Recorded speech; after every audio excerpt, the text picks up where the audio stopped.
the long arc of history tells us we have every reason to be hopeful. So, be hopeful. There is an interesting trend I've noticed.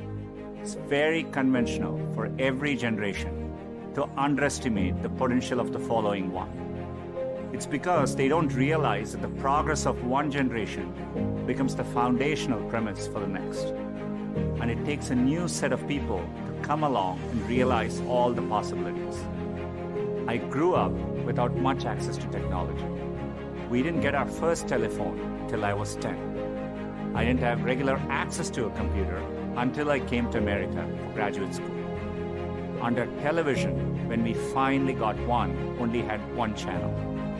So imagine how awestruck I am today to be speaking to you on a platform that has millions of channels. By contrast, you grew up with computers of all shapes and sizes. The ability to ask a computer anything, anywhere, the very thing I've spent my last decade working on, is not amazing to you. That's okay. It doesn't make me feel bad. It makes me hopeful. There are probably things about technology that frustrate you and make you impatient. Don't lose that impatience. It'll create the next technology revolution and enable you to build things my generation could never dream of. You may be just as frustrated by my generation's approach to climate change or education. Be impatient. It'll create the progress the world needs. You will make the world better in your own way, even if you don't know exactly how. The important thing is to be open-minded so that you can find what you love. For me, it was technology. The more access my family had to technology, the better our lives got. So when I graduated, I knew I wanted to do something to bring technology to as many others as possible. At the time, I thought I could achieve this by building better semiconductors. I mean, what could be more exciting than that? My father spent the equivalent of a year's salary on my plane ticket to the US so I could attend Stanford. It was my first time ever on a plane. But when I eventually landed in California, things weren't as I had imagined. America was expensive. A phone call back home was more than $2 a minute. And a backpack cost the same as my dad's monthly salary in India. And for all the talk about the warm California beaches, that water was freezing cold. On top of all that, I missed my family, my friends, and my girlfriend, now my wife, back in India. A bright spot for me during this time was computing.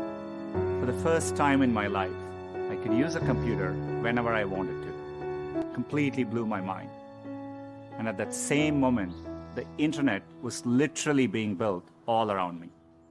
The year I arrived at Stanford was the same year the browser Mosaic was released, which would popularize the World Wide Web and the internet. The summer I left was the same summer that a graduate student named Sergey Brin met a prospective engineering student named Larry Page. These two moments would profoundly shape the rest of my life. But at the time, I didn't know it. It took me a while to realize that the internet would be the single best way to make technology accessible to more people. And as soon as I did, I changed course and decided to pursue my dreams at Google.